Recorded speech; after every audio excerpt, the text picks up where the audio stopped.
예, 오늘 두 분의 인터뷰 게스트를 모셨습니다. 그 이전에 약간 좀 말씀드릴 것이 일어나서는 안 되는 대참사가 발생했습니다. 세월호 참사인데요. 여기는 대한민국의 모든 모순이 집약되어 있다고 말씀드릴 수 있겠습니다. 특히 이 20년 넘게 전개되어 온 신자유주의 대한민국이 얼마나 이 땅을 망쳐버렸는지, 또 그리고 얼마나 많은 사람들을 죽여왔는지 하는 것들을 여실히 보여준 사건이었다고 생각을 할 수 있습니다. 그런데 시간이 지나고 상황의 변함에 따라서 이 엄중한 사건을 올바른 의미 규정도 하지 못한 채 과거로 역사 속으로 묻어버리려고 하는 그러한 시도도 있는 것이 현실입니다. 바로 이제 이러한 시점에서 우리 전국의 교수들이 거리로 나설 수밖에 없었습니다. 이 문제를 적확하게 짚어야 되겠다. 그리고 더 많은 아이들이 죽지 않도록 이 문제를 올바로 위치 지어야 되겠다. 그리고 이 문제를 넘어서갈 실천적인 방침을 보다 더 분명히 할 필요가 있겠다. 궁극적으로는 인간과 생명의 존귀성, 이 부분이 정확하게 담보될 수 있는 새로운 대한민국을 분명하게 설계할 수 있어야 되겠다. 이게 이 거리에 나와서 우리 교수들이 가장 중요하게 생각하고 앞으로도 쭉 실천해야 될 부분이라고 생각을 합니다. 그간 농성을 통해서 우리 시대를 대표하는 지식인들과 또 이 자리를 많이 방문해 주시는 시민들과 많은 얘기를 했습니다. 그걸 통해서 성과가 대단히 많았습니다. 오늘 6번째 대화 그러면 시작하도록 하겠습니다. 오늘 두 분의 대한민국을 대표하는 지식인을 모셨습니다. 이 민교협 활동의 중심에 서 계시는 분들이기도 하고요. 먼저 민교협 공동의장을 지내셨고 또 민교협의 카랑카랑한 지식인을 상징적으로 대표하는 분입니다. 최갑수 서울대학교 서양사학과 교수님입니다. 반갑습니다.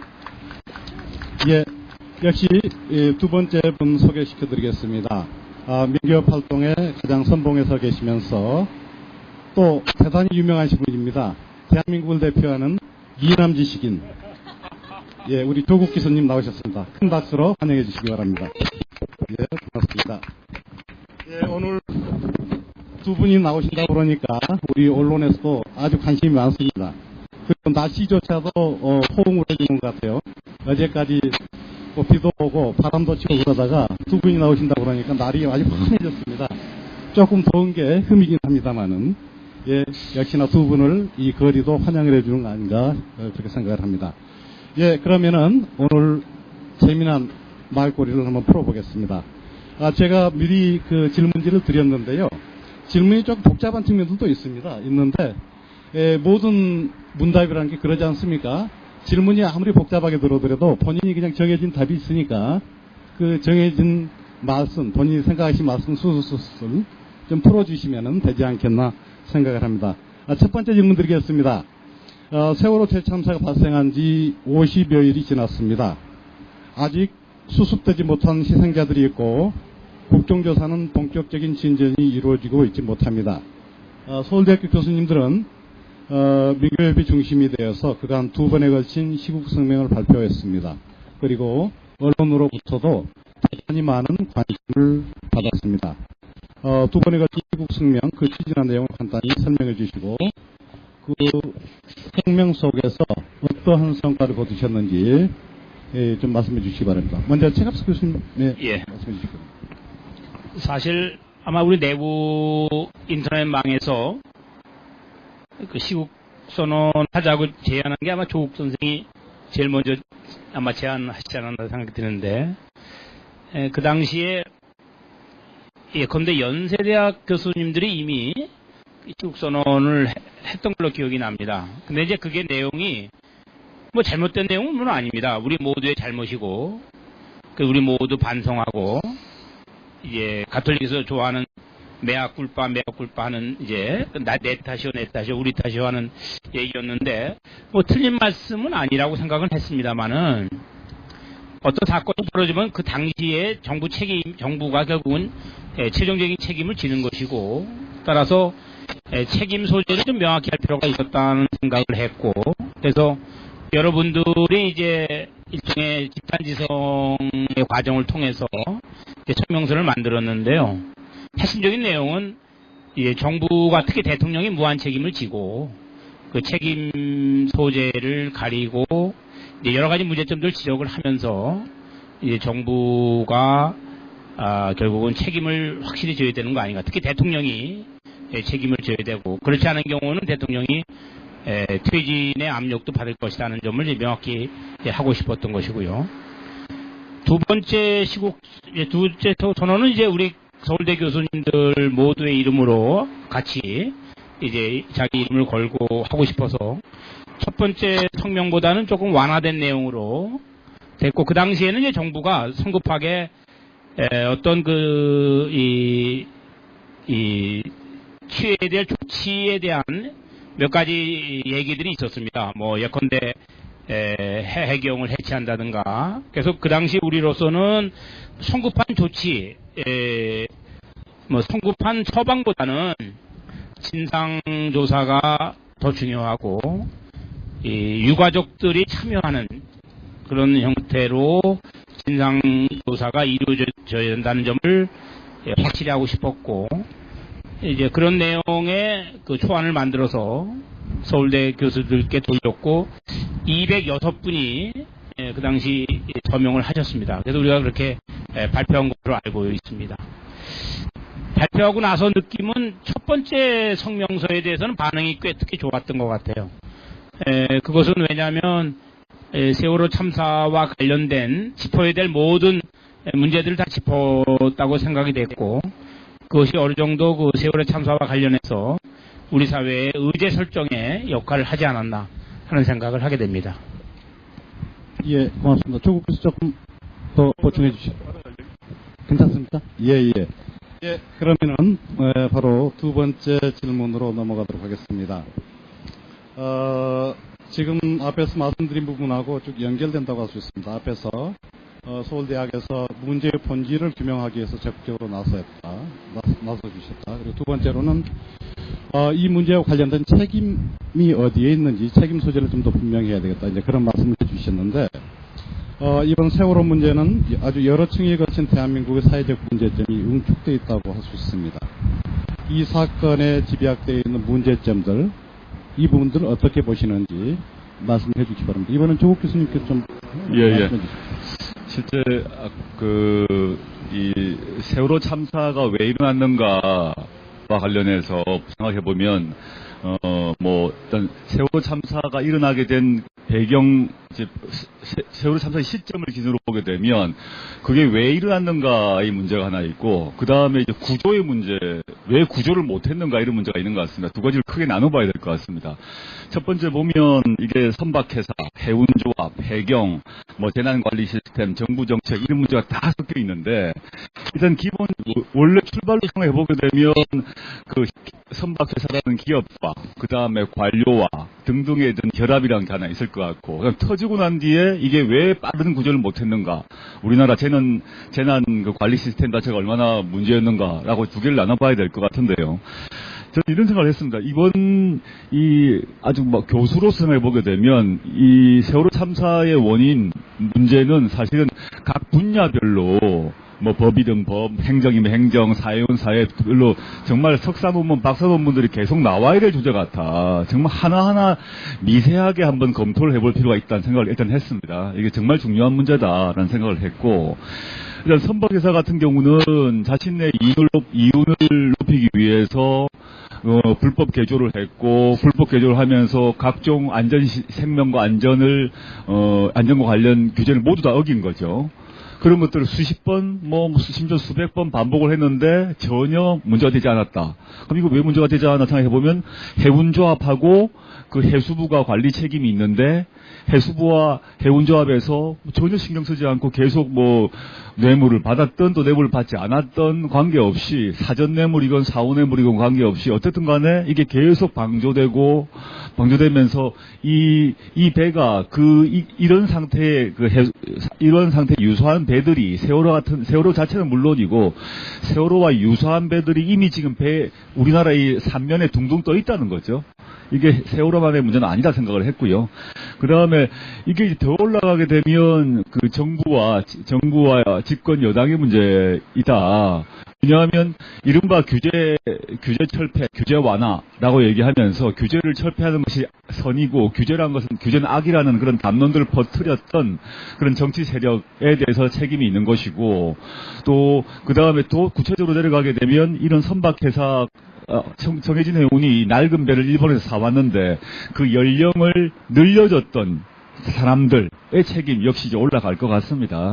그래서 이게 가장 그 선박회사부터 해서 그 위에 있는 해운조합, 그 다음에 그 해수부, 위로 올라가면 국회, 정부, 여당, 이런 모든 문제가 다 각각의 역할을 했고, 그 각각이 고의 또는 각각의 과실이 모두 합해서 쌓이고 쌓였다 터졌다라는 생각을 하고 있고요. 아까 이 배만의 문제는 아니라 생각이 듭니다. 세월호만의 문제가 아니라 우리와 생명 안전에 관련된 여러 가지 각종 시설이 있을 것인데 대표적으로 핵이겠죠. 고리 원전이 있는데 이 역시 지난번에 불량 부품을 사용한 것이 확인됐단 말입니다. 확인되었음에도 불구하고 여러 가지 이유로 지금 계속 재가동을 하고 있습니다. 저는 이런 각종의 각 분야의 세월호가 지금 있는 것이고 그 점에서 대한민국 국민들은 일종의 이런 각종의 세월호라는 시한폭탄을 각각 머리에 안고 있다.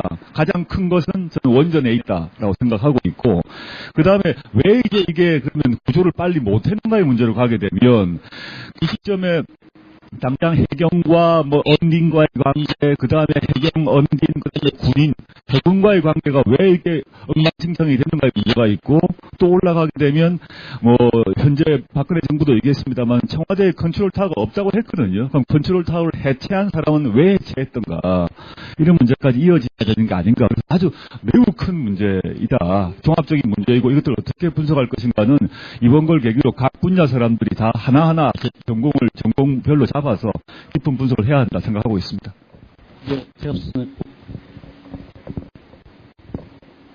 저는 짚어지지 않고 보이지 않는 것, 역사의 저 아랫부분에 깔려 있는 것이 중요하다고 생각하는데요. 그러니까 이제 우리가 이 근대 사회, 근대 국가를 만들면서 이제 다른 나라와 비교해 보면 우린 사실 굉장히 오랫동안 민주화 투쟁을 하고 그래서 이제 혁명적 과정은 경험을 했습니다만 한 번도 기존의 정치 세력을 청산하는 경험을 못 가졌습니다. 그러니까 이제 구한말에서 일제로부터 해방, 특히 이제 재헌헌법 만들어지고 일제 청산을 못한 반민특위가 이제 재기능을 못하면서 국가보안법이 이제 49년 들어서게 되고 이제 그러면서 일제 잔재라고 할까요? 또는 봉건 잔재라고 할까요? 하는 것이 여전히 남아 있는 것이 있는데 이제 그게 이제 구체적으로 어떻게 나타나냐면 이제 대통령이 이제 그 세월호 참사의 유족들을 만나는데 경호원들이 4겹으로 둘러쌉니다. 세상의 민주국가라고 하는 곳에서 그야말로 민원을 이제 위해서 정부의 책임자와 국민이 만나는데 그렇게 성엄한 경호라는 게 이게 저는 말이 안 된다고 생각을 하거든요. 그게 왜 그러냐면 국민을 잠재적인 폭도로 보는 겁니다. 주권자로 보는 게 아니고 언제나 범죄를 행할 수 있는 이게 바로 국가보안법의 핵심이죠. 사실 국민을 잠재적인 폭도로 보는 것이고 그래서 이제 국민과 항상 일정한 거리를 유지해야 되고 사실 구체제에서는 국왕은 또는 권력의 담당자들은 자국인을 경호원으로 쓰지 않습니다. 항상 이제 돈 많이 준 외국인을 고용을 해서 쓰게 되는데 그것은 이제 바로 자국민을 사실상 은연중 잠재적인 적도로 보는 폭도로 보는 이런 사고방식이 깔려 있는 것인데 저는 이제 그런 것이 근본적으로 깔려 있고 우리 민주화가 여전히 굉장히 형식적인 수준에서 진행된 것이 아닌가. 뭐 신자유주의 문제도 중요합니다만은 역시 뭐니 해도 우리가 이 재헌헌법의 정치인으로도 아직 돌아가지 못한 차단돼 있는 우리의 전망이 차단돼 있고 우리의 민주적 어떤 이 경험이 아직도 우리 삶의 근본적인 부분을 바꿔내지 못한 이런 것이 이 세월호 참사의 역시 저 근원적인 요인으로 자리 잡고 있는 거 아닌가 이런 생각을 하게 됩니다. 예, 조국 교수 세 가지 차원의 말씀을 해주셨습니다. 첫 번째는 어떻게 이 문제가 발생할 수밖에 없었는가 하는 그 문제였고요. 두 번째는 구체적인 대응 과정. 세 번째는 이것 관련된 정치적인 책임의 문제 또는 정치적인 구조의 문제 이렇게 말씀을 해주셨고 우리 최갑 선생님은 거기서 한 걸음 더 나가셔서 역시나 역사학자다우십니다. 대한민국 사회가 한 번도 혁명을 경험해보지 못했다. 그래서 청산해야 될 것을 청산하지 못한 우리 역사의 제약을 가지고 있다. 바로 그 위에서 대한민국의 민주주의의 허약성 이런 부분들을 말씀을 해주셨습니다. 자, 이제는 조금 더 한번 문제를 좀 더 구체화시켜서 들어가 보도록 하겠습니다. 세월호의 문제 방금 전에 다 말씀을 해주셨지만 몇 가지 아주 구체적인 문제들로 요약이 됩니다. 가장 크게는 대한민국의 국가가 적어도 90년대부터 지금까지 소위 신자유주의적 전략을 쭉 추구해왔다는 거예요. 두 번째는 그 위에서 다름 아니라 자본한테 지나치게 많은 이윤 추구의 자유, 공간이 주어져 버렸다. 그래서 자본의 탐욕을 일방적으로 키워져 버렸다. 그리고 세 번째로 그 탐욕에 어느덧 공공성을 추구해야 될 관료들, 공무원들이 담합해버리고 타락하게 되었다. 그래서 공무원들이 이제는 국가의 공복으로서 자기 기능을 수행하지 못하게 되었다. 그리고 거기에서 더 나아가서 보면은 이 규제 완화라든지 뭐 이제 이런 시스템들이 단지 정부에만 머무르는 것이 아니라 사회 일반에까지 전반적으로 쭉 광범위하게 퍼지게 됩니다. 이제 그럼에 따라서 그 사회 속에서 살아가는 사람들도 알게 모르게 책임을 안 져도 되는 것 같다. 소위 그 도덕적 해이의 문제, 모럴 해저드의 문제가 발생합니다. 그래서 국가적인 전략에서부터 시작해서 일반 시민의 삶에 이르기까지 굉장히 다층적인 문제들을 연쇄적으로 쭉 발생을 시켰고 바로 이제 이런 부분들이 이번에 세월호 문제에 있어서도 진짜 전면적으로 폭발적으로 드러난 것이 아닌가 하는 그런 생각을 해볼 수 있습니다. 결과적으로는 뭐냐? 이 결과는 대한민국이 인간 생명을 경시하는 사회 시스템으로 가버렸다. 사람을 본질로서 대접하는 사회가 아니라 사람을 대단히 일방적으로 수단으로만 보게 되는 그런 사회로 변질돼 버렸다. 이런 문제들이 있는 것 같습니다. 그래서 이런 다차원적인 문제가 있는데 그 중에서 선생님들마다 가장 중요하다고 판단하는 부분들이 조금 다를 것 같아요. 일단 두 분의 지식인들께서 이 문제에 대해서는 어떻게 판단하시는지요? 좀 간단하게 좀 말씀해 주실 수 있겠습니까? 예, 조국 교수님부터. 이게 뭐 다들 아시는 얘기입니다만은 이제 최 교수님께서 이제 민주화를 얘기를 했습니다만은 저희가 그 대학 다닐 때 80년 초에 민주화라는 개념은 투표권의 문제였다고 생각이 듭니다. 그러니까 대표자를 스스로 뽑을 수 없는 세상이었기 때문에 대통령을 스스로 뽑을 수 없고 국회의원을 스스로 뽑을 수 없고 지방자치는 존재하지 않고 심지어 이제 학교 단위로 하게 되면 반장과 회장도 학생들이 뽑지 못하고 선생님이 임명하는 이런 세상에 살다 보니까 그 당시는 이제 민주화 그러면 정치적 민주화 좀 더 세밀하게 얘기하면 대표자를 뽑는다 정도로 국한되어 있었던 것 같습니다. 그래서 87년 6월 항쟁을 통해서 투표권을 쟁취를 했습니다. 투표권을 쟁취를 했는데 그 뒤에 이어서 지금 우리가 이제서야 얘기하고 있는 작년 대선 시기에 이제 비로소 시대 정신으로 자리 잡은 경제적 민주화라는 것들이 이어졌어야 됐음에도 불구하고 87년 정치적 민주화 특히 그 중에서도 투표권은 쟁취되면서 우리가 민주화는 대충 이 정도면 됐다라는 생각들을 당시에 민주화 운동가와 보통의 시민들 모두가 그 정도에 머물렀던 것이 아닌가. 이것들이 이제 하나의 그 먼 원인으로 이제 작동하고 있다고 생각하고요. 저는 이걸 이제 변화가 시작되었는데 지난 대선 시기에 그게 뭐 여든 야든 뭐 문재인 후보든 박근혜 후보든 간에 여하튼 적어도 선거 시기에 있어서는 경제민주화를 동의를 했으니까요. 그래서 경제민주화를 시대 정신으로 자리 잡는 바로 잡자마자 바로 이 사태가 터졌다라는 생각을 하면서 이게 정말 늦었구나. 경제민주화를 시대 정신으로 자리 잡는 것이 훨씬 늦었고, 이게 특히 IMF가 왔을 때, 그때 IMF 체제가 터졌을 때, 그 전에 사실은 미리 이 경제민주화를 했어야 됐구나라는 생각을 새삼 해봅니다. 경제민주화를 이루지 못한 상태에서 IMF 위기가 터지니까, 그때 우리는 국가 권력 차원에서 신자유주의를 추구한 사람은 물론이고, 보통의 시민들도 신자유주의를 사실 내면화했다. 왜냐하면 잘리니까. 직장에서 잘리고 뭐 해고되고 하기 때문에 이 세상에 아까 뭐 송 교수님 말씀하셨습니다만 사람이 중심이 아니라 돈이 중심이 되는 세상 이럴 수밖에 없는 거다. 세상이란 게 원래 그런 거다라고 하면서 자포자기해 나가는 과정들이 97년 외환위기 이후부터 오랫동안 되어 온 것 같습니다. 그래서 이런 것들이 작동한 것이 저는 가장 안타깝다 생각을 하고요. 지금 시점에서 저는 이제 모두가 지금은 이제 돈과 이윤이 아니라 생명과 안전이 중시해야 된다는 점을 다 이제 결국 동의하게 되었습니다. 그럼 이거는 결국 뭔가 하면 우리 사회가 지금 자본주의 사회에 살고 있기 때문에 자본주의 사회를 자본을 어떻게 통제할 것인가 문제로 직결될 수밖에 없는 문제다. 청해진 해운 특정 한 명의 특이한 뭐 종교 집단이나 관련이 있는 그런 기업의 문제가 아니라 아까 제가 말씀드렸듯이 각 분야에 우리가 자본주의 사회에서 기업을 운영하고 있는 모든 사람, 거의 다수의 기업과 그와 유착되어 있는 국가 권력이 있다고 생각한다면 이 자본을 어떻게 통제할 것인가의 문제로 가야 된다. 이런 생각을 하게 됩니다.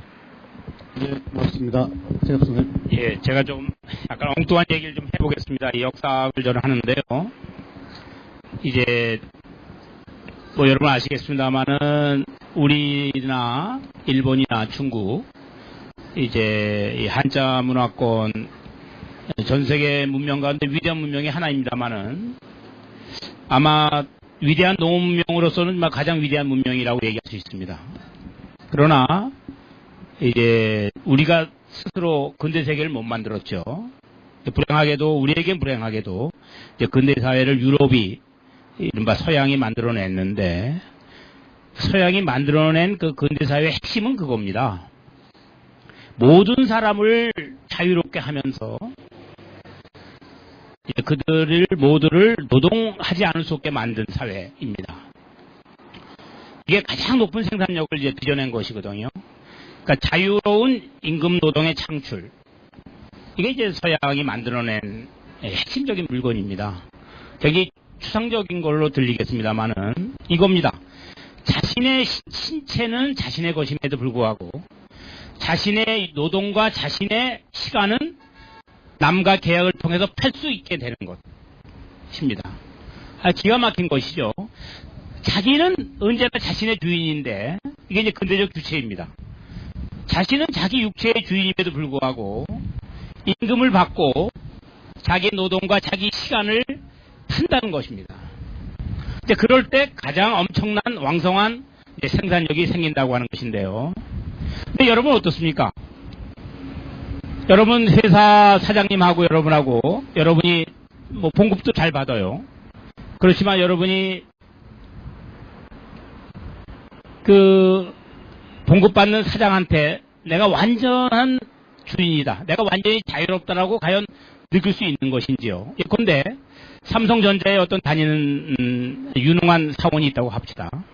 뭐 봉급도 잘 받고 본인도 유능합니다. 근데 과연 삼성에 다니면서 삼성전자 사장으로부터 자기가 진정한 자유로하고 얘기할 수 있을지. 그래서 이제 자기가 자신의 신체의 주인이라는 얘기는 누구의 모순이 아니라는 얘기입니다. 언제나 자기는 자기의 주인이고 자기 결정권의 주체라고 하는 얘기인데, 그러나 이 자본주의 사회는 이제 자신의 노동을 임금을 대가로 팔면서도 자기가 자기의 주인이어야 되는데, 이제 그것이 가능하려면은 이 자본주의 사회가 그 자본에 대한 민주적 통제, 사실은 그것은 곧 국가고 민주주의고 정치입니다. 사실은 민주주의와 정치와 국가는 동의어입니다. 국가라고 하는 것은 우리 모두의 공통된 것들을 모아놓는 게 국가이고, 그것이 구체적으로 드러난 것이 이제 우리가 뭐 투표도 하고 여러 가지 언론을 통해서 통제도 가하고, 결국은 이제 자본주의를 통제하는 것으로서 민주주의가 탄생하게 되고, 아주 흥미로운 것은 유럽이 민주주의와 자본주의를 동시적으로 만들어냅니다. 그러니까 이제 자본주의라고 하는 병, 약이기도 하고 병이기도 한데, 동시에 민주주의라고 하는 이제 약을 주는 것인데요. 그래서 저는 여전히 우리 계속 그 문제가 이제 반복이 됩니다만은, 이제 이 세월호 참사는 신자유주의가 얼마나 심각한 문제를 가지고 있는지 우리에게 아주 근본적으로 반성할 수 있는 계기를 줬습니다. 그동안 신자유주의가 문제가 그렇게 많다라고 우리가 주장해 왔지만, 사실 시민들 많은 분들이 그렇게까지 생각을 안 하셨던 것 같아요, 그동안. 근데 이번에 세월호 참사를 통해서 이제 이 돈이 사람의 생명을 얼마든지 희생시킬 수 있다고 하는 것을 명확하게 인식을 했고, 그래서 신자유주의 문제점은 이제 많이 이제 느끼신 것 같습니다. 또 근본적으로는 신자유주의를 넘어서 자본주의 자체가 사실은 우리의 안전을, 우리의 신체의 안전을, 생명을 근본적으로 흔들 수 있는 요소를 가지고 있는 것이고, 역시 그것은 우리 모두의 공통의 관심사인 정치를 통해서 민주적 통제가 행해질 때만이 사실 그러한 근본적인 문제, 우리 생명의 문제, 안전의 문제, 이런 것들이 일정한 수준에서 통제되고 해결될 수 있는 것인가 하는 생각이 드는 것입니다. 서양인들이요, 인간의 가장 중요한 기본권으로서 얘기할 때 프랑스 혁명 당시에 보면은 자유, 그 다음에 안전, 그 다음에 소유권, 그 다음에 저항권, 이 네 가지입니다. 안전이 들어간다는 사실을 염두에 두셔야 됩니다. 안전이 처음부터 끝까지 안전. 사실은 국가든 정부든 바로 내 생명을 지키기 위해서 있는 것입니다. 내 생명을. 그 생명을 지키는 연장으로서 자유가 있는 것이고 소유권이 있는 것이고 저항권이 있는 것이라고 생각이 되는 것입니다. 예. 한마디만 추가하자면 이제 아까 이제 정치 문제 말씀하셨습니다만은, 그리고 아까 최 교수께서 이제 재헌헌법 얘기를 했는데요. 우린 좀 재헌헌법의 정신으로 돌아가지 못하고 어떤 생각을 다시 해보는데, 우리 뭐 김종서 교수님 전공으로 하십니다만은, 이제 재헌헌법만 하더라도 예를 들어서 보게 되면, 그러니까 이익균정권이 있었거든요. 이익균정권. 그러니까 회사 내에서 임금을 받는 거 외에 이익이 만들어지면 그거를 균점하는 권리가 헌법적 권리로 보장되어 있었는데, 그게 나중에 다 없어져 버리죠. 그게 이제 저는 이런 문제가 사실 우리가 지금 미래의 문제 이전에 과거 1948년 시점에 우리의 조상들이 선취했던 그런 1948년 헌법 정도로도 지금 못 가고 있다는 생각을 하고요. 그거는 우리 아까 뭐 한자 말씀하셨습니다만은, 이 자본에 대한 통제 문제가 왜 중요한가 하면, 자본은 문자도 한자로 보게 되면 자가 본이 되는 세상의 근본이라는 거죠. 모든 문제의 뿌리가 자라고 얘기하는 건데, 사람 사는 세상이라는 건 뭐냐면 인이 본이란 거 아니겠습니까? 자가 본이냐 인이 본이냐, 이 문제를 선택할 시기가 됐고, 우리가 수십 년간 자가 본인 나라를, 그런 사회 운영 원리를 해왔다. 그 결과는 뭐냐? 인이 본이 아니라 말이 됐던 거죠. 그래서 결국은 생명과 안전이 이렇게 무참하게 다 그 바닷속으로 빠져버리는 사태가 벌어졌던 것이고, 즉 인이 다시 본이 되고 자가 다시 말이 되려고 한다면 그 인이 자를 통제하는 그런 세상, 그게 이제 인이 자를 통제하려면 국가와 정치가 바로 돼야 된다, 이런 생각을 해봅니다. 그렇지 않게 되면 사실은 지금 이제 우리가 회사라고 하는 기업, 자본, 이 영역 안에서는 민주주의와 관철되기가 사실상 불가능합니다. 삼성이나 현대가 있는데 거기 아무리 이제 뭐 똑똑한 그런 회사원이라 하더라도 그 기업 소유자에게 또는 뭐 재벌 2세에게 당신 물러가란 말 절대 못하게 되어 있습니다. 그분이 회사 바깥 영역에서는 자유롭게 토론하고 투표하고 뭐 정치적 자유를 구사하지만 회사 안에서는 말을 못하거든요. 그냥 잘리기 때문이죠. 따라서 그 회사 바깥의 영역에서, 정치의 영역에서 그 회사, 기업, 자본을 통제하는 제도와 법이 필요하지 않는가, 이런 생각을 해봅니다. 예. 좀 넘어가도 되겠죠? 예, 두 분 굉장히 중요한 말씀 해주셨습니다.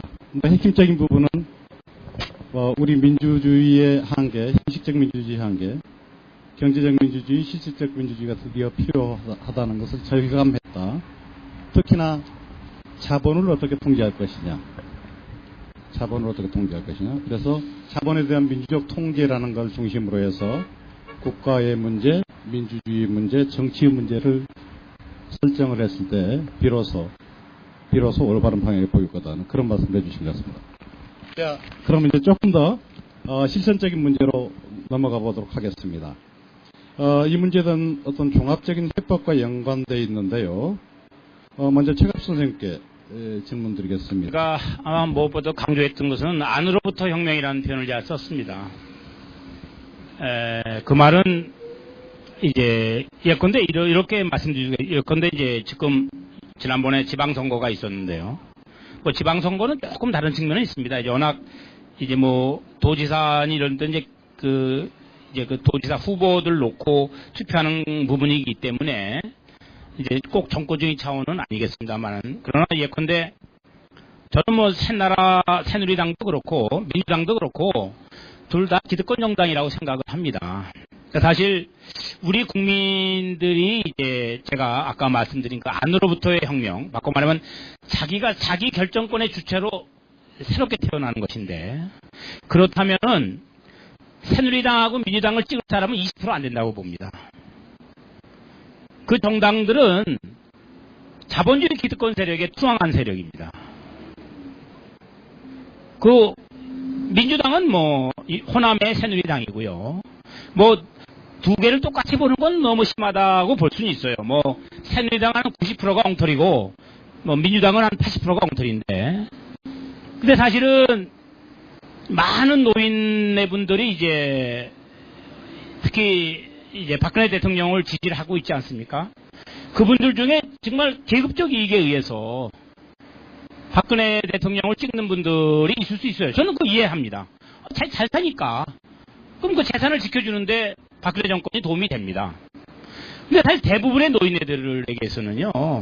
박근혜라고 하는 분 복지 공약 지키지 않지 않습니까? 사실 20만 원에도 보편 복지 하셔야 되잖아요. 박 대통령. 그러면은 그 박 대통령을 지원할 하등의 이유가 없습니다. 그분들의 가지고 있는 진짜 이익이 아까 제가 말씀드린 그 안전이 생명이 보장받으려면은 박근혜 대통령 찍어서는 안 될 분들이에요. 대부분이 그런 분들입니다. 저 같은 사람도 안 찍는데 민주당도 안 찍는데 대부분 우리나라 국민들 찍어서 이득될 분들이 아닙니다. 그런데 여전히 찍고 있어요. 제가 이제 그 안으로부터 혁명을 말씀드린 건 뭐냐면 진짜 내 이익이 뭔가 우리 국민들이 정말 내 아들이 살아야 될 이 세계 내 손자가 살아야 될 미래에 누가 대통령이 되는가 누가 정권을 잡는 게 도움이 되는가 길게 보셔야죠. 이거 뭐 어렵지 않습니다. 역사의식이라고 그러면 굉장히 어려운 얘기지만 내 아들이 내 손자가 그때 50년 후에 대한민국이 어떻게 가야 되느냐 그렇게 판단하시면은 이게 어떻게 투표를 해야 되겠구나 최소한도 투표를 해도 나 이게 떠오른다고 생각합니다. 그걸 깨달으면 그게 이제 안으로부터 혁명이라고 저는 생각하는 것이고 자기 결정권의 주체로서 다시 태어나는 것이죠. 그러면 저는 많은 문제가 풀려나갈 수 있다고 생각을 하는 것입니다. 예, 고맙습니다. 굉장히 중요한 말씀이신데요. 자기 결정권의 주체가 새롭게 탄생해야 된다. 결국 이것을 할 수 있는 것은 안으로부터 혁명이다. 이 말씀을 하셨습니다. 그래서 어떻게 보자면 제 표현으로 하면 독립적 개인 또는 독립적 자기 발로 선 꼬장꼬장한 시민 이런 문제제기라고도 할 수 있을 것 같은데요. 어떤 방식의 혁명을 하면은 이런 꼬장꼬장한 시민 함부로 남들한테 그냥 농락당하지 않는 시민 그야말로 건강한 사회를 스스로 설계해 나갈 수 있는 그러한 시민들이 만들어질 수 있을까요? 제가 조금 더 보충해 주실 수 있겠습니까? 또 좀 사실은 근데 이제 우리가 아까도 말씀드렸지만 우리가 한 번도 제대로 과거 역사를 청산하지 못했습니다. 제가 이제 한 일례만 들면요. 아까 잠깐 간단하게 말씀을 드렸는데요. 1948년의 재헌헌법은 그 당시에 사실 좌파는 그 재헌헌 선거에 참여하지 않았습니다. 보수와 그 다음에 중도적인 세력의 일부가 참여했습니다만은 또 그 헌법을 여러분 알다시피 유진호 선생이 이제 기초하신 걸로 잘 알고 계신데 그분들 다 우파 보수적인 분들입니다. 그럼에도 불구하고 그렇게 훌륭한 헌법을 만들었습니다. 그러나 이제 그 헌법이 제대로 작동을 못한 거 아닙니까? 그 헌법을 만들고 나서 이제 그 다음에 반민특위, 반민족 행위자 이제 처벌을 위한 특별위원회를 발족을 시켜서 간판을 내걸고 노독수린이 뭐 이런 사람들 이제 잡아들이니까 어떤 일이 벌어진지 아십니까? 국회에서 프락스 사건이 터집니다. 이거 뭔가 대접이 아닙니까? 많이 보던 거죠. 그래서 이제 빨갱이 국회의원들, 그 국회의원 그중에 빨갱이를 쓸 하나도 없었습니다. 거기 좌파는 아무도 없었어요, 아예. 근데 그런 사람들은 이제, 그러고는 일제 때, 일제가 독립투사들 때려잡기 위해서 만든 치안유지법을 그대로 베껴서 바로 국가보안법을 만드는 것입니다. 그리고 이제 헌법은 사실상 더 이상 작동하지 않고 1949년부터 이제 그 국가보안법 체제가 들어서는 것이고요. 그리고 우리가 4.19 때 참 좋은 기회가 온 것이죠. 4.19 대단한 혁명입니다. 4.19 이전에는요, 남한은 희망이 없는 나라였습니다. 북한의 김일성과 남한의 이승만, 나이 차이도 30살 이상 차이가 나고요. 그때는 북한은 희망이 있었지만 남한은 아예 희망도 없었습니다. 그런 상황에서 4.19가 터졌고 4.19가 우리 남한의 희망의 불꽃을 피우는 겁니다. 근데 4.19가 결국은 5.16으로 무너지지 않습니까? 4.19가 더 갔더라면은 그때 아마 최초로 우리 역사에 통상이 되는 기회가 왔었을 거예요. 그게 기미를 보이니까 이제 결국은 다시 4.19가 무너진 것입니다. 그리고는 우리가 한 번도 대통령 직선제 수준 이상의 안으로부터 혁명을 이룩하지 못했던 것입니다. 저는 과거와 같은 형태의 이제 그런 어떤 뜨거운 열망을 담는 민주화 운동이 다시 나타날 수도 있다는 희망을 갖습니다만은, 그러나 저는 좀 다른 방식의 이제 우리가 또 다른 어떤 혁명에 준하는 어떤 과정을 좀 거칠 수 있는 측면이 있다고 생각합니다. 이번에 그 교육감들이 대거 당선된 것도 저는 그런 맥락에 닿아 있는 것인가 하는 생각을 좀 하게 됩니다. 고맙습니다. 예, 조국 선생님께 연이은 질문입니다. 최근에 세월호 대참사를 넘어서기 위해서 다양한 문제 제기들이 이루어지고 있습니다.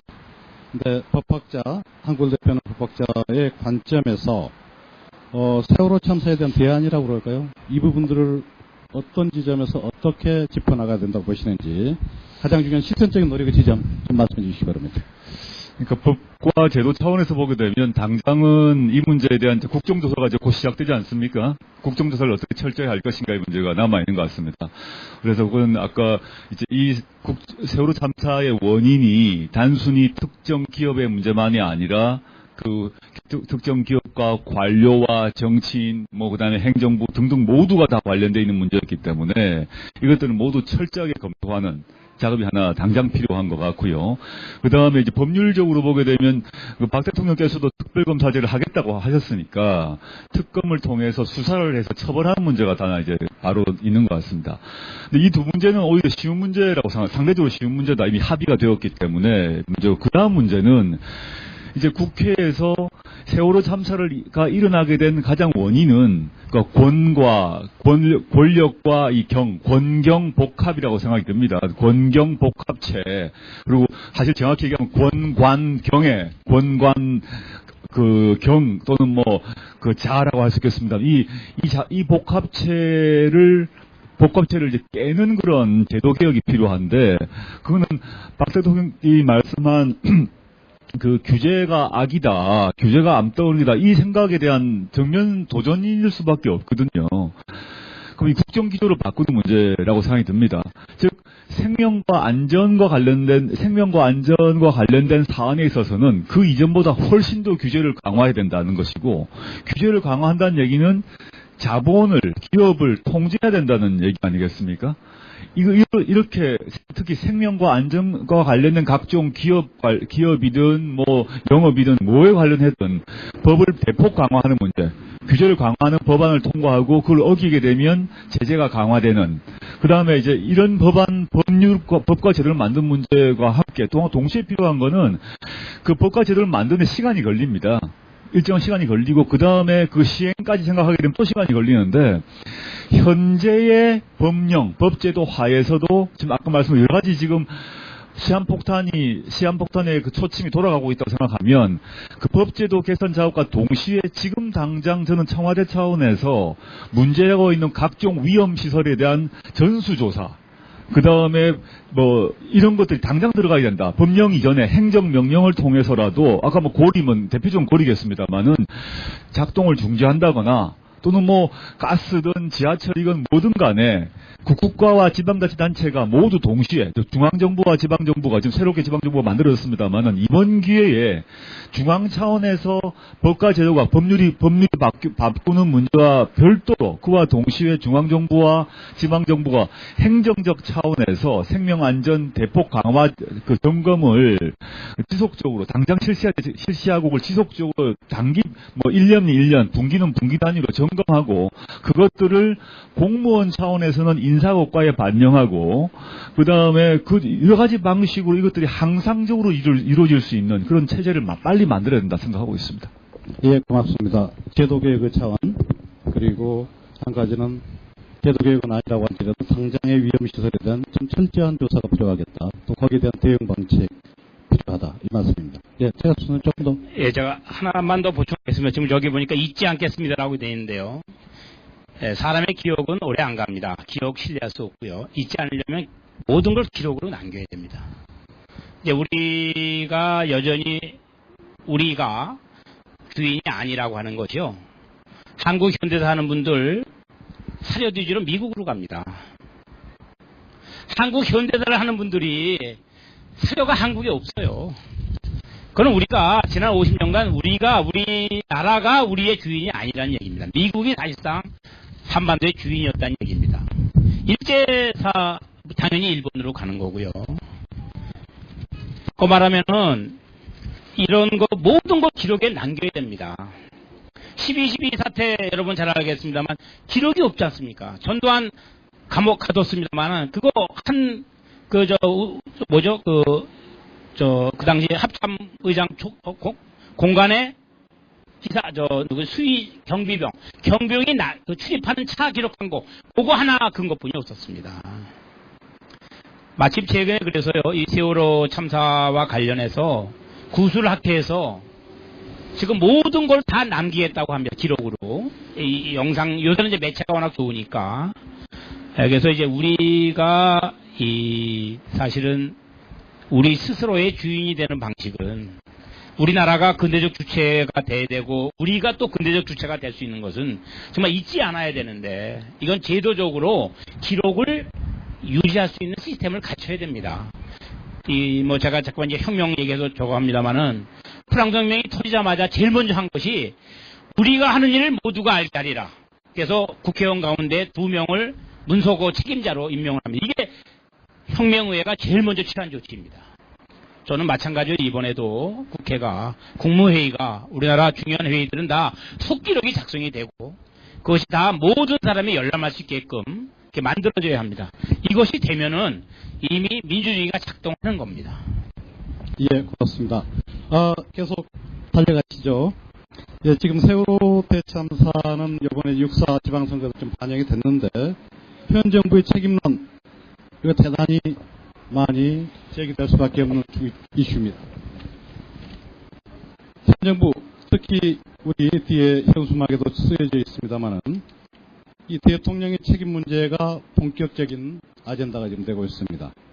이 대통령의 책임을 논한다면은 어떤 차원의 책임일까요? 그리고 그 책임은 어떤 방식으로 져야 될까요? 최갑 선생님. 예, 제가 먼저 좀 말씀드리겠습니다. 예, 이 상간에 이런 얘기가 많습니다. 아니 그게 뭐 박 대통령이 잘못한 일도 아니고 과거부터 있었던 일이고 그 적폐 이제 얘기 나온 것이고요.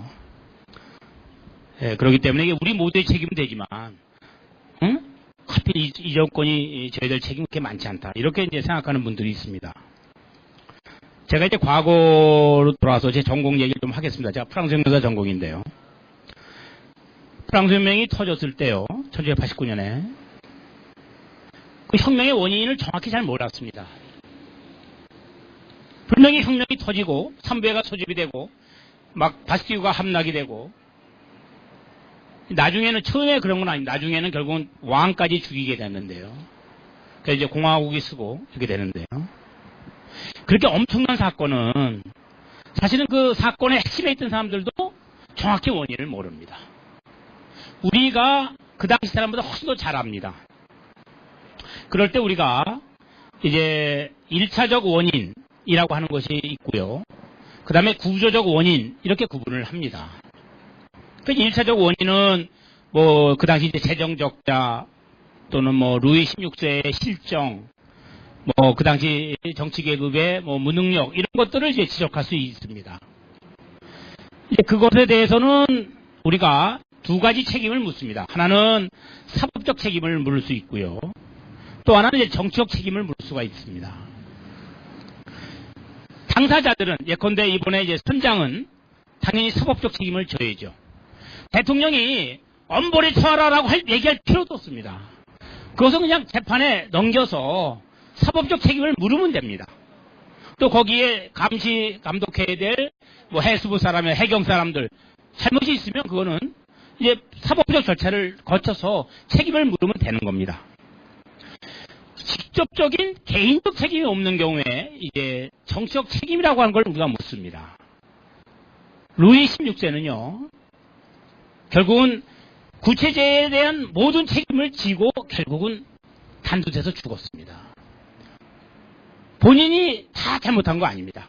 그의 루이 14세, 그의 증조 할아버지입니다만, 아니 고조 할아버지죠. 그때부터 잘못되어 온 것들이죠. 적폐가 쭉 쌓여 왔는데 루이 14세 묘를 드러내서 부관 참시하지 않았습니다. 루이 16세를 처형하는 것으로 절대군주제를 청산한 겁니다.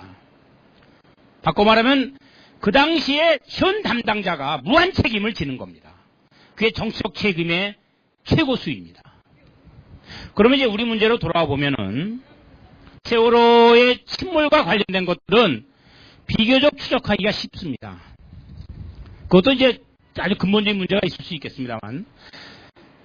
그 다음에 이제 구조 과정에서의 난맥상이 있지 않습니까? 사실 우리를 정말 우리를 가슴 아프게 하는 것들은 침몰보다도 더더욱 이제 구조가, 이것은 이제 국가가 하는 일이죠. 정부가 할 일이고요. 이거의 최고 책임은 대통령이 지는 겁니다. 설사 과거에 저지러진 잘못이라도 현 담당자가 지는 겁니다. 왜? 그것이 그가 현재 국가를 대표하기 때문에 그렇습니다. 국가는 하나이고 국가는 연속되는 겁니다. 이명박 당시의 국가와 박근혜 당시의 국가가 다르지 않습니까? 같은 국가입니다. 다만 지금은 그것을 대통령이 지는 것이고 과거에는 이명박이 지는 것이고 그전에는 노무현이가 지는 겁니다. 그래서 대통령이기 때문에 현재는 무한 책임을 지는 것이고 그 무한 책임이 결국은 구조적 적폐가 있으면 적폐를 근본적으로 수술하는 겁니다. 그것이 정적 책임이 해야 될 바입니다. 예, 고맙습니다. 조국 선생님. 뭐 같은 맥락인데요. 이 일이 참사가 일어나고 난 뒤에 박근혜 대통령께서 이제 적폐라는 표현을 썼습니다. 저는 이렇게 생각하고 있습니다.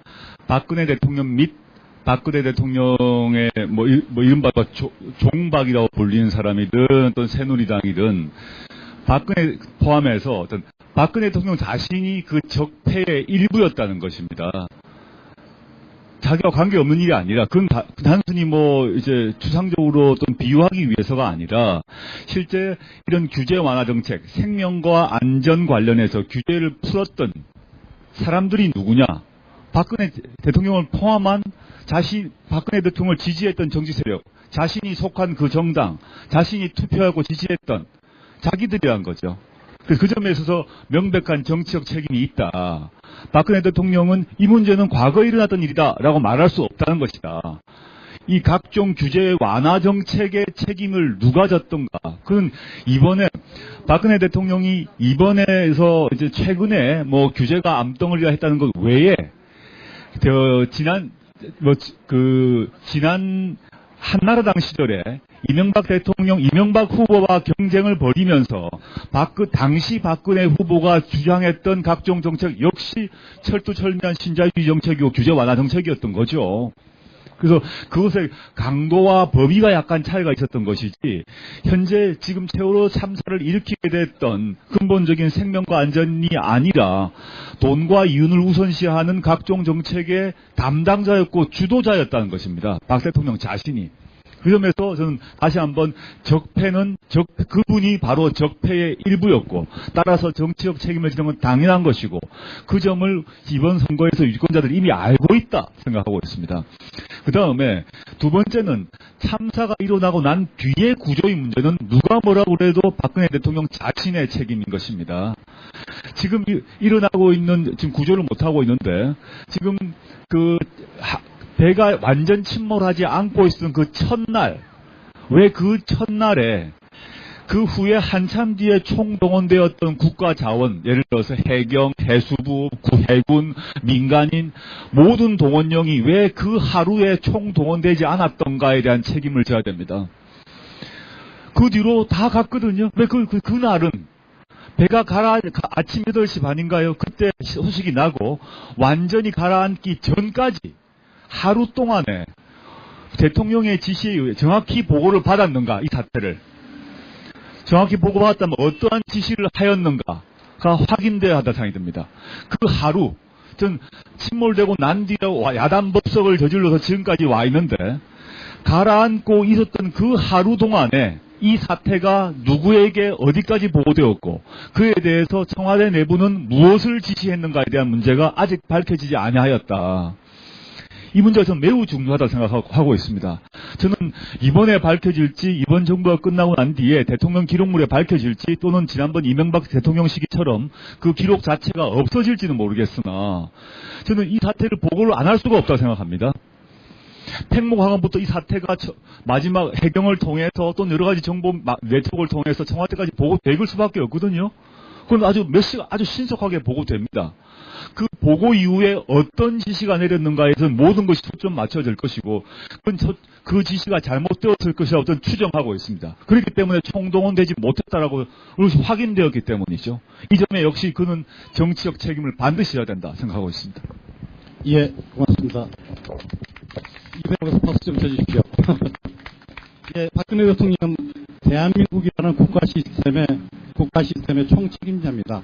아까 최갑수 교수님 정확하게 말씀해 주셨지만 국가는 연속됩니다.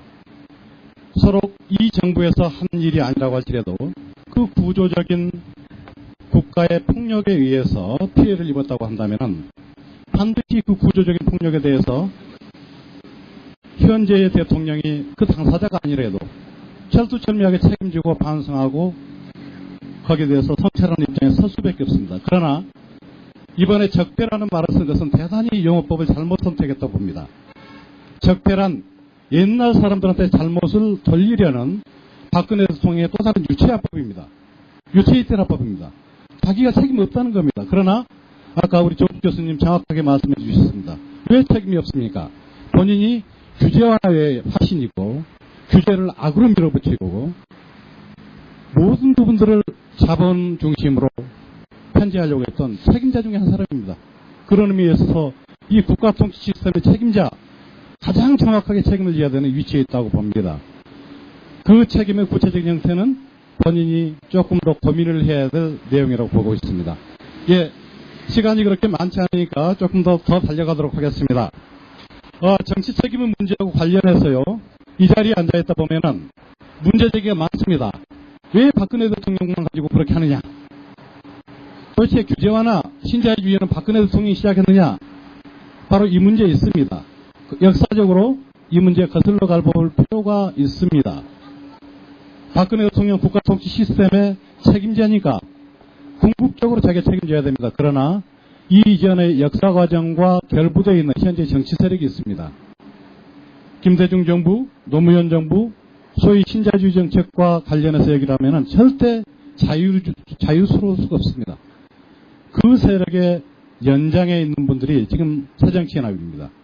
자, 이분들 정치적 책임으로부터 자유로울 수 없다고 보는데 어떻게 판단하시는지요? 예, 그렇습니다. 예, 새정치민주연합, 특히 이제 저는 개인적으로는 다른 분들은 어떻게 보실지 모르지만 노무현 대통령 훌륭하신 분입니다만은 노동 문제에 대해서는 굉장히 강팍하셨어요. 그 점에서는 뭐 새누리당의 누구 못지않게 아주 강경했습니다. 그러니까 이제 그것이 이른바 이제 과거 민주당 새정치연합 한계고, 그런 점에서 이제 제가 아까 말씀드렸듯이 새누리당하고 새정치연합이 이제 맞닿아 있는 것입니다. 그러니까 이제 이번 지방선거에서도요, 뭐 지역주의에 입각해 있다면야 뭐 엄청나게 갈리겠죠. 뭐 영남과 호남이. 그러나 아까 제가 자본주의에 대한 민주적 통제, 자본에 대한 민주적 통제라고 하는 시각, 신자유주의에 대한 비판적인 시각에서 보자면은 사실 두 여당 야당 사이에 큰 차이가 없습니다. 과거에 이제 선거를 하면은 10년 전에는 제가 느낌에는 우리나라의 진보 세력이 한 15% 정도가 있었습니다. 언제나. 그 진보 세력을 지지하는 유권자들이 최소한 15%가 있었습니다. 저는 잘만 만들어 갔으면은 저는 3분의 1 정도의 정립체제를 만들 수 있다는 생각을, 희망을 과거에 품은 적이 있었습니다. 그분들 표가 이제 갈 데가 없는 거죠. 이게 이제 굉장히 가슴 아픈 겁니다. 이제 그것이 그나마 이제 최근에 특히 경기도의 김상곤 교육감의 효과라고 생각이 드는데요. 아, 진보라고 불리우는 사람들이 교육감을 하면은 뭐 변화가 좀 있구나. 이거를 이제 국민들이 아시는 겁니다. 그래서 그 진보라고 하는 별명이 가진 분들이 후보로 나왔을 때 과거보다는 훨씬 더 많이 지원을 해줘서 이번에 많이 당선이 됐는데, 저는 그런 점에서 보면 우리 사회에 이 신자유주의에 대한 비판이라고 하는 것이 저는 일정하게 깔려 있다고 생각은 듭니다. 근데 그것을 이제 정치 세력에서 받아낼 수 있는, 정치적 차원에서 받아낼 수 있는 세력이 지금 오히려 10년 전에 비하면 훨씬 아주 험악한 지역에 와 있는 것인데요.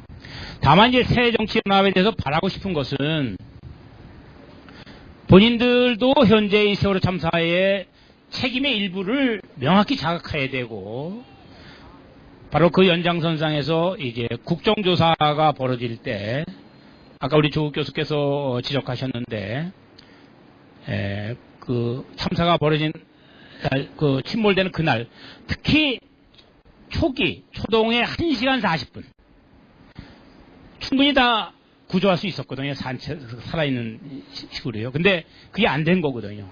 이 부분은 정말 철저히 규명하고, 그것만이 그들이 가지고 있는 책임에 대해 책임의 일단을 그래도 보상할 수 있는, 면할 수 있는 길이 아닌가 하는 생각을 하게 됩니다. 예, 조 교수님. 예, 전 최 교수님 말씀에 이제 근본적으로 동의하면서 약간 다른 측면을 말씀드리고 싶습니다. 저는 김대중 대통령, 노무현 대통령이 일정한 자기 그 본인의 개인 자신의 그 정체성이건 뭐 철학이건 등등 자기 모순, 자기 긴장이 내부에 있었다고 저는 평가하고 있습니다. 예를 들자면 김대중 대통령이 70년대 대중경제론이라는 그 책을 내셨습니다. 대중경제론 시기에 김대중과 그 97년 외환위기 해결 시기의 김대중에서는 분명한 차이가 발생합니다. 그러니까 노무현 대통령 같은 경우 부산, 울산, 경남 지역의 대표적인 노동인권 변호사였습니다. 삼자개인 문제를 하다가 심지어 그 선동을 한다는 이유로 구속까지 됐던 사람이었습니다. 철두철미하게 노동인권 파업 현장에 항상 있었던 사람입니다. 근데 그 뒤로 노동법 개정 등등 이제 노동과 긴장을 발생시키는 그런 대통령 집권 후에 이런 노동정책을, 이른바 신자유주의 노동정책을 펴는 노무현이 있다고 생각하고 있습니다. 저는 김대중, 노무현 모두 그 내부에 일정한 모순이 있었던 것이고, 그 모순은 그 집권 세력 내부의 세력 간의 다툼과 직결되는 문제였다고 봅니다. 그래서 좀 친노동적인 이런 그 김대중, 노무현의 모습에서 그 다음에 반노동 또는 탈노동, 그런 김대중, 노무현 모습으로 변해가는 게 있었다고 생각을 하고 있는데요. 저는 노무현 대통령의 마지막 유서에 거의 해당된다고 생각하는 퇴임 후에 그 책이 있습니다. 그걸 보게 되면 자신이 집권 시기에 했던 반노동 정책에 대한 자기 반성이 있었습니다. 퇴임 후에. 그것을 이제 자신이 이제 잘못한 판단을 했구나. 특히 비정규직 문제 같은 경우 이제 반성을 하고 있습니다. 전 다행히도 그런 것들이 지난 대통령 시기에 선거 시기에 그 민주당의 정강 정책들이 상당히 친노동적이 되고 또 경제민주화를 채택하게 된 그런 계기가 아니었나라고 생각하고 있고 높이 그 점에 있어서 이제 평가한다는 것입니다. 그런데 이제 문제는 현재 새정치연합이 그 새정치연합 여러 세력이 합해져 있지 않겠습니까? 노동과 생명과 안전과 인권과 이런 문제를 중시했던 그런 노무현과 김대중의 것이 돌아가는 것만이 새정치연합이 살 길이다라고 생각하고 있습니다. 예, 굉장히 좋은 말씀해 주신 것 같습니다. 새정치연합 신자유주의자로서의 김대중 노무현이 아니라 노동 친화적이고 생명 존중하고 그야말로 인간을 본질로 취급하려고 노력했던 원래의 김대중 노무현의 정신, 이 부분들을 중심에 세우고 굳건하게 나가줬으면 좋겠다는 그런 제안입니다. 예, 관련해서 국정조사에 대해서 좀 바라는 부분들 좀 말씀 보완하시죠. 국정조사요? 예, 이번 국정조사가 사실은 질문 내용이 이겁니다. 새누리, 새정치라는 두 보수 정당이 주도하는 국정조사, 사람들 관심을 많이 끄고 있습니다만은 그 관심만큼 제대로 된 결과가 나올 거냐, 회의도 만만치 않습니다. 어떤 식으로 국정조사가 꾸려져야 될지 좀 말씀해 주십시오. 저는 이제 이 국정조사가 잘못되면 어떻게 될 건가 생각해 보게 되면 지난번 박근혜 정부의 출범의 최고의 아킬레스건이었던 국정원 선거 개입이 있지 않습니까? 헌정물란 중대범죄죠. 그 문제에 대해서 난리가 나니까 맨 처음에는 국정조사 보고 다 거부했다가 워낙 심해지니까 합의를 했지 않습니까? 합의하고 난 뒤에 국정조사가 어떻게 흘러갔는가. 즉 새누리당에서 김빼기 작전으로 가는 거죠. 뭐. 즉 이 세월호 참사에 대해서 국정조사 맨 처음에 안 한다 그랬다가 이제 하기로 했습니다. 아무런 뭐 난리가 날 것이고 선거에 길 것이니까요. 이제 시작될 것입니다. 시작되면 한편으로는 이게 잊혀지길 원할 것이고 진행되면서 국정조사의 범위, 깊이, 폭과 깊이를 좁히는 거, 당도를 낮추는 식으로 계속 갈 것 같다고 생각합니다. 누구를 부를 것인가, 어디까지 부를 것인가, 어디까지 물을 것인가, 이런 문제에 둘러싸고 논쟁이 벌어질 것인데, 저는 당연히 새누리당에서는 범위를 최대한 좁히고 깊이를 최대한 얕게 하는 식으로 나갈 수밖에 없을 것이다. 이 문제는 정말 아까 국정원 문제 같은 경우 아킬레스건이었다고 생각을 한다면 이건 또 새로운 또 판도라의 상거든요. 열면 뭐 나올지 모릅니다. 그러니까 제가 제일 계속 관심을 갖는 게 그 첫날의 하루에 청와대와의 교신 문제가 기록에 남아 있는가를 저는 국정조사에서 반드시 새정치연합은 밝혀내야 된다. 그건 국가 비밀이 아닙니다. 국가 기밀이 절대 아니에요. 우리가 대외 국가 안보와 관련된 문제가 아닙니다. 근데 우린 매우 중요한 문제고 정치적 책임이 진짜 누구에게 있는 걸 밝히려면 그 하루, 세월호 참사 이런 하루의 그날의 교신 내용과 보고와 지시 문제를 전면 공개해야 됩니다. 이 문제를 밝히지 못한다면 새정치연합은 안 해야 된다고 생각합니다. 예, 고맙습니다. 예, 결국은 이제 견인해 내는 방법뿐이 없는데요. 역시 시민단체들 계속 모니터링해서 이제 하여튼 이 국회 밖에서 아주 그 엄중한 감시의 눈이 있다고 하는 사실을 이제 국회의원들이 인식시키는 것이 중요하겠고요. 어떻게 돼 있습니까? 지금 그거는 유가족들이 참여하게 돼 있습니까? 참여하게 돼 있습니까? 참여하게 돼 있습니다. 지금 쭉 말씀해 주셨는데 곧바로 그 다음 질문으로 넘어가도 될 것 같습니다. 지금 말씀해 주신 내용을 중심으로 보면은 결국 좀 정확한 진상조사 이 부분이 이루어져야 되겠고, 그러려면 노동자, 시민이 중심이 되는 그런 진상조사가 이루어져야 되겠고, 그 진상조사에 기초해서 어떤 새로운 대한민국에 대한 진로 제시, 이런 부분들이 시민이 중심이 되어서, 아까 말씀하셨습니다. 이 독립적 시민, 꼬장꼬장 깨어있는 시민이 중심이 되어서 대한민국에 대한 새로운 진로 제시가 이루어져야 한다고 볼 수 있겠는데 그 방향은 어떻게 해야 될까요? 특히 아까 쭉 짚어졌습니다만 이번 6.4 지방선거에서 교육감 선거는 진보적인 분들이 13분 되셨습니다. 그러나 일반 격인 이 공직선거에 있어가지고는 사실은 이게 이 진보 세력의 존재감이라는 것은 대단히 지금 박약해지고 있습니다. 이렇게 진보 세력의 존재감이 박약해져가는 과정에서 시민이 중심이 된 새로운 대한민국에 대한 설계 어떤 방향으로 해야 될까 또는 어떤 방법으로 해야 될까 거기에 대해서 좋은 말씀 부탁드리겠습니다. 이게 사실 전망이 잘 안 보입니다. 사실인데 지금 아시겠습니다만은 이제 그가 우리 사회의 민자운동의 이제 중요한 견인차 역할을 했던 것이 이제 대학생들인데요. 대학사회였는데 지금 대학생들 이미 운동 세력으로서는 사실상 사라져 있는 듯한 느낌이고요. 노동운동도 이제 조직력이나 특히 이제 이 동원력이 굉장히 약한 상태이고, 이런 상황에서 지금 과연 이 국정조사가 제대로라도 이루어지기 위해서 우리가 뭘 할 수 있는가? 이게 이제 사실은 굉장히 좀 어려운 부분입니다. 역시 저로서는 현재 이제 이게 아마 무슨 공국민 대책위 같은 게 꾸려져 있죠. 거기서 역시 그 국회 진상조사에 대해서 압력을 가할 수 있는 어떤 구체적인 행동을 하는 거, 역시 그거 외에 다른 대안이 없는 거 아닌가. 그러니까 이제 그 하는 시간에 맞춰서 이제 국회 앞에 농성을 한다든가, 이거 여름방학 때 이루어지겠죠. 예, 그래서 어떤 그런 방안을 통해서 하여튼 이 공감대를 확산시키고 특히 문제의 진상조사가 정확히 이루어지게끔 압력을 넣는 것 외에는 다른 대안이 없지 않은가 그런 생각이 듭니다. 고맙습니다. 조 교수님. 우선 첨언을 하자면요.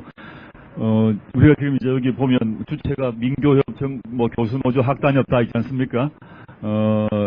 일단 요번에 진보교육감으로 뽑히신 많은 분들이 우리 주최하고 있는 교수단체의 소속이시기도 하고 또 전직 구성원이기도 한데, 저는 최 교수님 말씀에 첨언하자면 새로 뽑히신 진보교육감들이 전국적 차원에서 생명, 안전, 인권 이런 문제가 중심이 되는 학교 교육을 전면적으로 보조를 맞춰서 같이 나가야 될 것 같습니다. 물론 우리 여기 계신 교수분들도 당연히 이제 협조를 해야 될 것 같고, 그 속에서 진보교육감이 되었을 때 세상이 어떻게 바뀐다, 이런 학교 문제 제해야 되겠죠. 그래서 학생과 학교와 학부모가 훨씬 더 행복하다, 이런 느낌을 줄 수 있도록 정말 의미 있는, 딱 눈에 보이는, 손을 잡히는 그런 변화를 진보교육감들이 그 임기 내에 만들어 주셔야 될 것 같습니다. 그럴 때 이제 시민들 입장에서는 이게 괜찮다, 안정감과 신뢰감과 이런 것들을 얻을 수 있을 것 같고요. 그런 것들을 일단 당장은 했으면 좋겠다.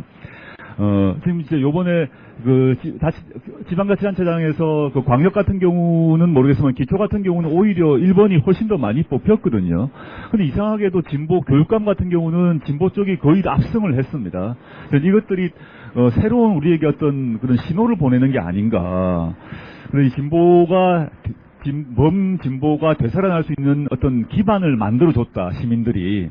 아이들의 교육, 학교, 교실, 여기서부터 새로 출발하라. 길게 보고 우리의 자식 세대, 조카 세대, 다음 세대에 대한 교육을 제대로 하게 되면 미래가 온다.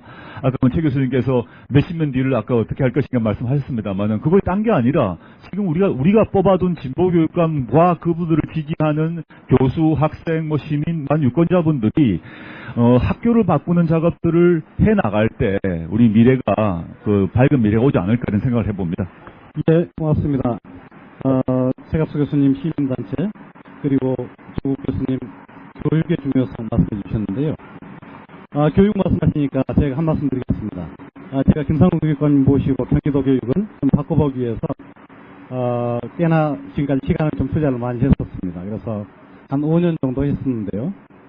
조국 교수님 그 말씀하시니까 새로운 교육, 또 그 교육 속에서 새로운 인간이 탄생할 수 있도록 하려면은 못해도 15년, 20년은 필요한 것 같아요. 그러려고 생각하면은 지금의 우리 진보교육감의 구도 한 텀으로는 이거 흔적도 남지 않습니다. 그래서 적어도 2텀, 가능하다면 한 3텀 정도는 보장을 해 주셔야지 뭔가 좀 새로운 교육들을 디자인하고 실천할 수 있지 않겠나 생각합니다. 예, 이제 마지막 질문입니다.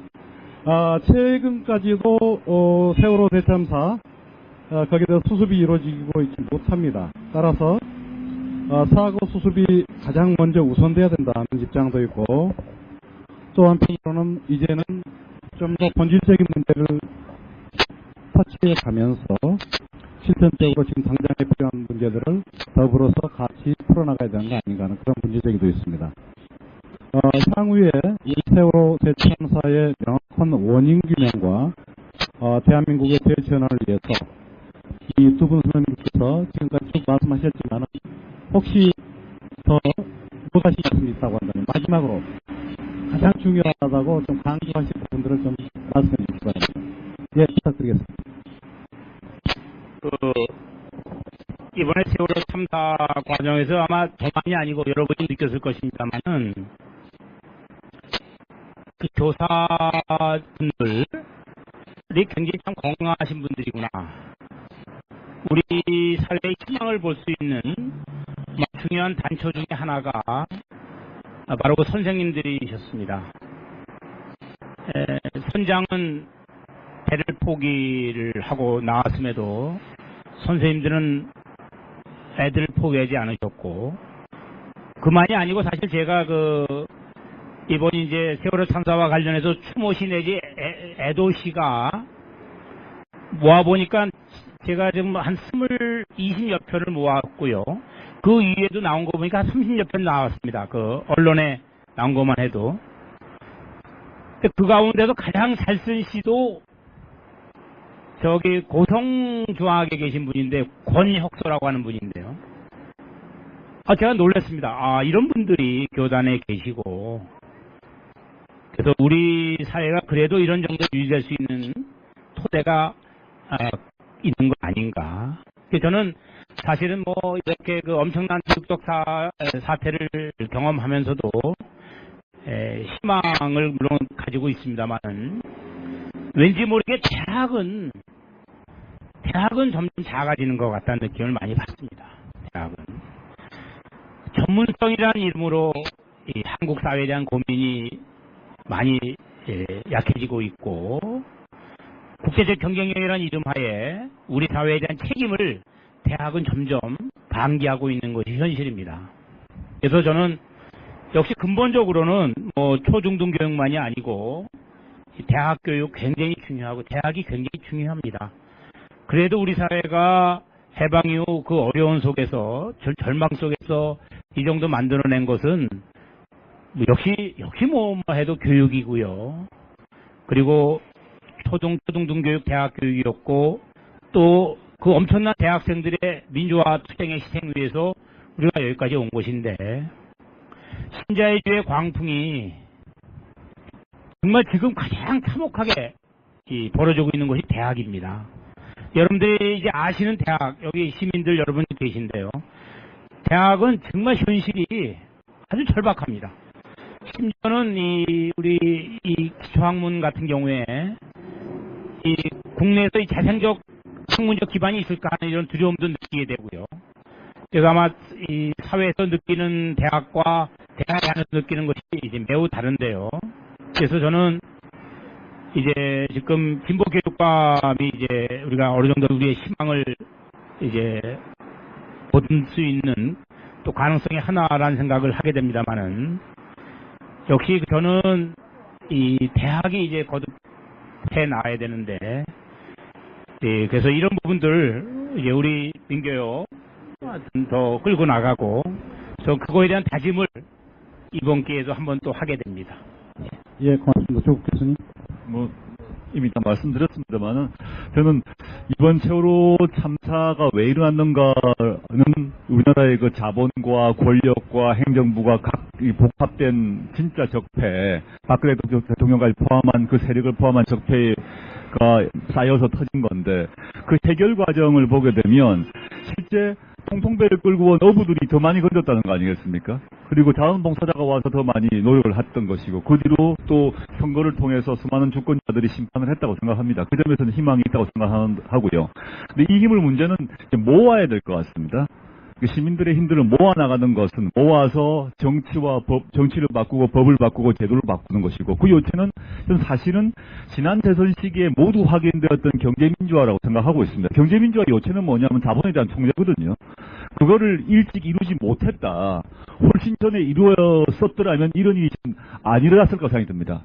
즉 경제민주화, 즉 자본에 대한 민주적 통제란 것들이 우리의 과제, 제2의 민주화, 정책민주화를 위한 제2의 민주화의 과제를 이루지 못하고 미루다가 지난 대선 시기에 깨닫자마자 터졌기 때문에 이것들을 다시 하는 제2의 민주화 운동으로 우리가 각계 분야에 계신 분들이 나서야 되지 않을까, 자기의 역할들을 해야 되지 않을까 생각하고 있습니다.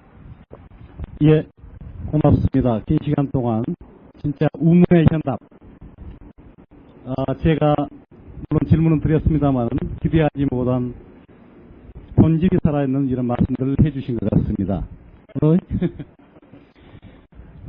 지금 오늘 해주신 말씀이 시민들이 이후의 상황을 판단해 가시는데 시민 한 분 한 분이 어떻게 그래요? 지금 요청이 왔는데 앞에 앉아 계신 시민들께서도 좀 질문을 하고 싶은 분들이 계신 것 같아요. 그 질문을 조금 봐도 되겠습니까? 예. 혹시 질문하실 분 계시는가요?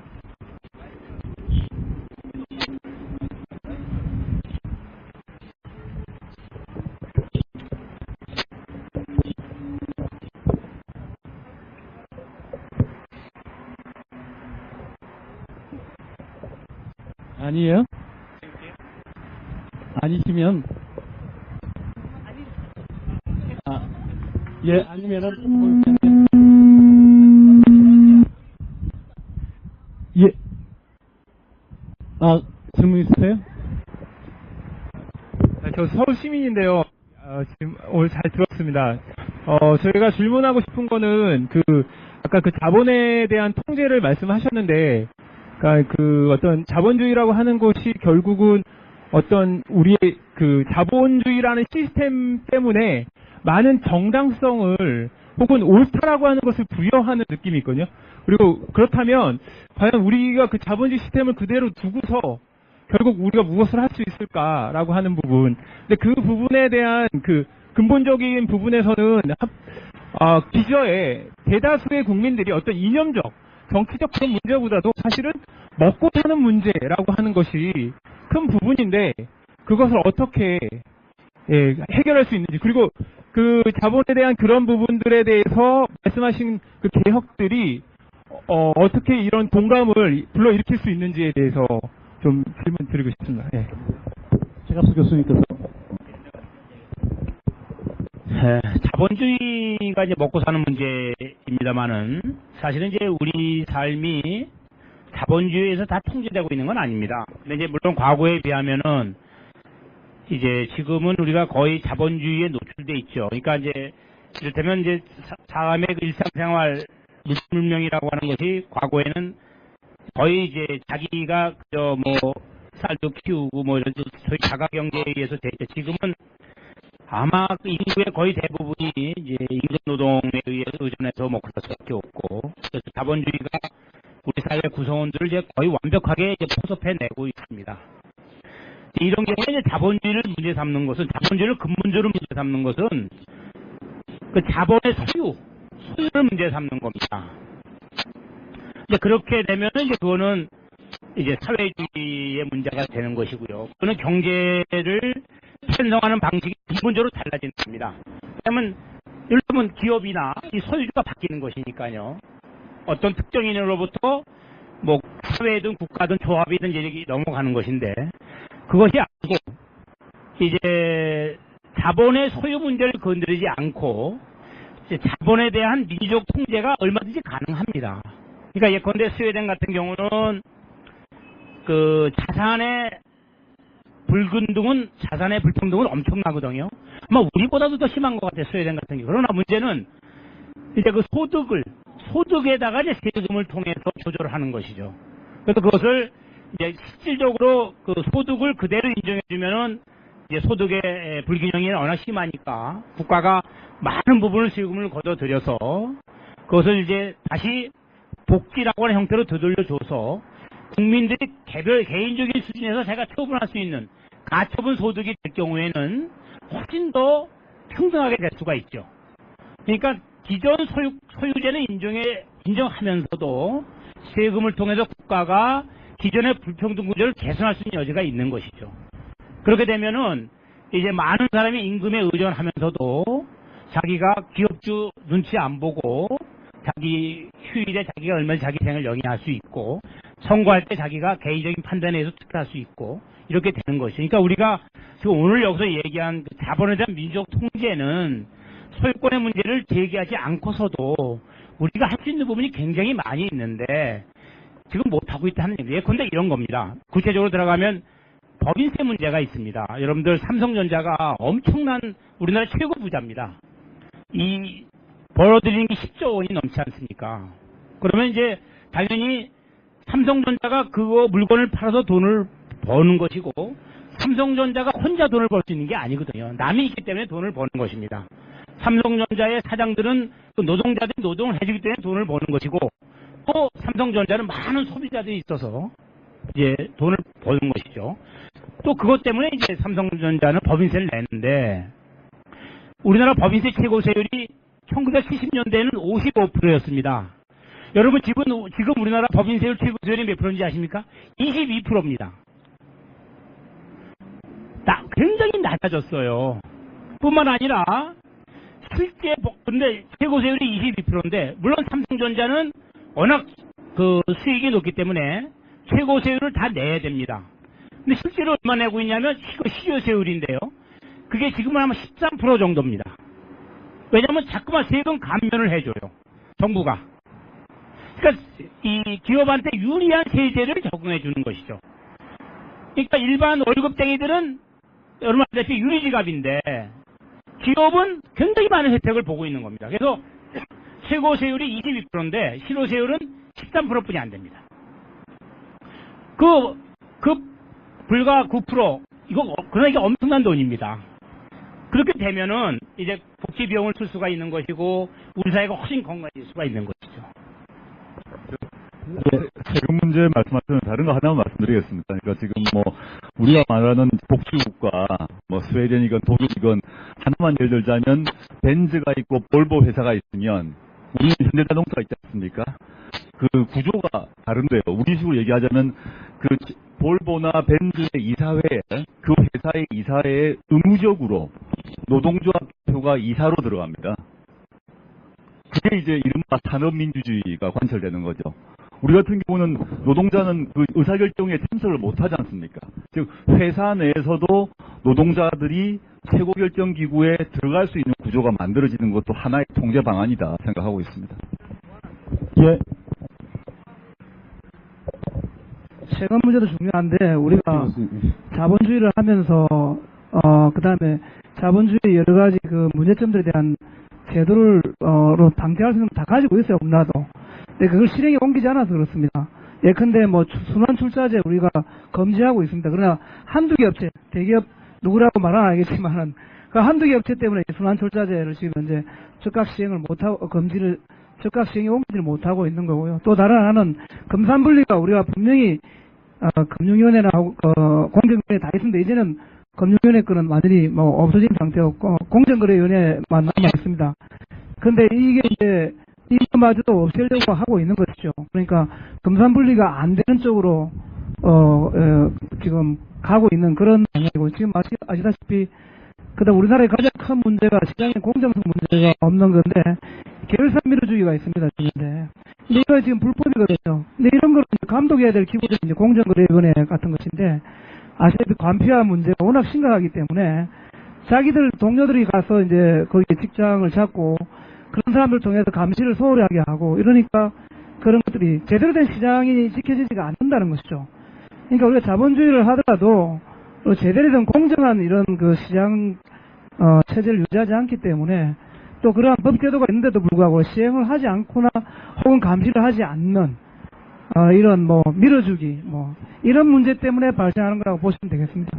예, 고맙습니다. 지금 우리가 이 대화를 시작한 지 1시간 반이 넘어버렸습니다. 굉장히 긴 시간이 흘러서 이 정도로 해서 마무리를 할까 생각합니다. 오늘 해주신 말씀 시민이 자유로운 주체로 사는데 진짜 큰 도움이 될 것 같습니다. 그리고 앞으로 우리 교수단체 지식인 운동이 어떤 방향으로 나가야 될지 많은 도움을 주신 것 같습니다. 오늘 말씀 여기서 정리를 하도록 하겠습니다. 고맙습니다.